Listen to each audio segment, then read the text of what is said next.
Bonjour et bienvenue dans les aventures de Betty. Aujourd'hui, j'ai le t-shirt de circonstance, on va parler d'Octobre Rose. Donc pour celles et ceux qui ne savent pas du tout ce que c'est, qui débarquent dans le monde merveilleux du cancer du sein ou dans le monde merveilleux d'Octobre Rose, alors c'est un mois consacré au dépistage et à la prévention du cancer du sein. Je lisais un article hier et en fait il y a une femme sur 8 qui est touchée par le cancer du sein. Donc c'est-à-dire que dans votre entourage, vous connaissez forcément quelqu'un qui en souffre, qui va en souffrir ou quoi que ce soit. Donc il s'avère que maintenant cette personne de mon entourage, c'est moi, voilà, tout va bien. Donc Octobre Rose, c'est vraiment tout un mois de sensibilisation vraiment à la prévention du cancer du sein. Donc si vous êtes une femme, eh ben, il faut vraiment vous surveiller de près, notamment, alors ce qui est dit, c'est entre 50 et 74 ans, c'est la moyenne d'âge où on est le plus à risque. Donc moi j'ai le mien, j'avais 30 ans. Mais en même temps, j'ai jamais aimé faire les choses comme tout le monde. Voilà, voilà. Donc c'est vraiment super important de suivre les recommandations de base. Voilà, quand vous êtes en âge de faire les mammographies tous les 2 ans, eh ben faut les faire. D'aller voir le gynéco tous les ans, dès qu'on est une jeune femme, etc. pour vérifier le sein, ce qui se passe en dessous, etc. Enfin vraiment, c'est... J'ai dit le sein, oui, parce que j'en ai plus qu'un. Mais pour celles qui en ont deux, faut vérifier les deux, quoi. Voilà, voilà.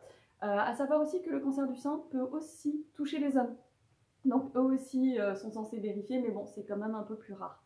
Donc tout simplement, la meilleure des choses à faire, c'est un suivi régulier et c'est se connaître. Donc la poitrine évolue en fonction du cycle menstruel, donc pensez à vous connaître en fonction de votre cycle.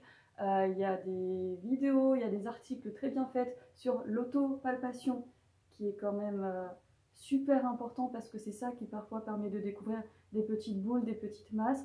Et si vous avez un doute, allez voir votre gynéco. Il vaut mieux que vous ayez découvert une petite boule et que ça soit, qu'ils vous disent c'est rien, c'est un petit kyste, en faisant un petit coup d'écho tranquille et tout va bien, plutôt que de se dire à soi-même c'est rien, tout va bien, et qu'en fait cette boule continue de grossir, et qu'on vous dise ah bah vous avez un cancer, oh bah ça alors.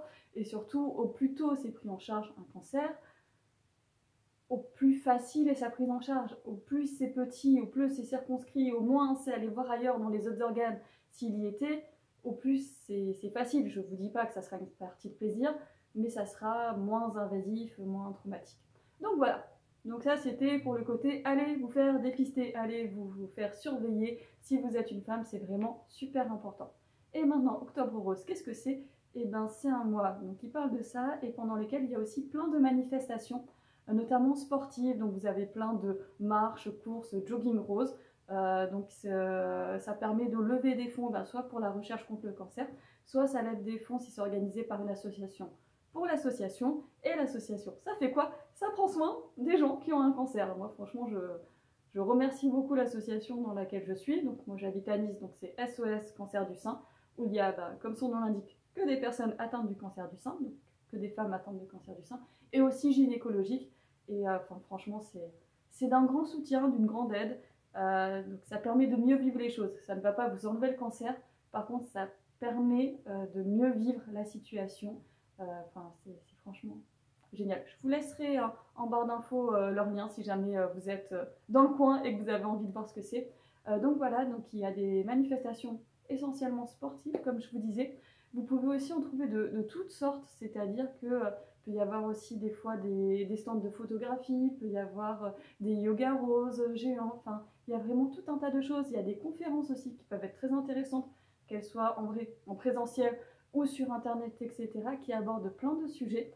Donc c'est toujours dans ces cas-là, toutes les manifestations qu'il y a, qu'elles soient sportives, artistiques ou autres, c'est très bon enfant, il y a de la bonne humeur, il y a de la bonne ambiance. Vous n'êtes pas obligé d'avoir un cancer pour y participer, hein, vous pouvez le faire parce que vous avez envie de le faire. Moi je sais que l'année dernière, j'ai des amis à moi qui justement ont fait la course de 10 km pour soutenir. Moi je ne l'ai pas faite, moi j'étais en train de roupiller. Mais voilà, vous n'êtes pas obligé d'être atteinte ou d'avoir quelqu'un de votre famille touché pour avoir envie de vous faire une petite activité. Voilà. Et c'est de l'argent qui est reversé pour la bonne cause. Et je crois que j'ai parlé très très vite, mais c'est parce que j'étais enthousiaste. Donc vraiment, c'est un mois qui est important. Enfin, pour moi qui l'est doublement, parce qu'en plus on m'a diagnostiqué un 31 octobre. Voilà, voilà. Mais voilà, si vous êtes une femme, pensez à prendre soin de vous, pensez à surveiller régulièrement tout ce qui doit être surveillé. Et puis voilà, et ça peut être une sortie sympa à faire en famille, entre amis, allez, venez, on va se faire le petit jogging, etc. Ça occupe, et puis c'est bien, il paraît que le sport c'est bon à la santé. Sur ce, je vous souhaite une belle journée, et je vous dis à très vite pour de nouvelles aventures.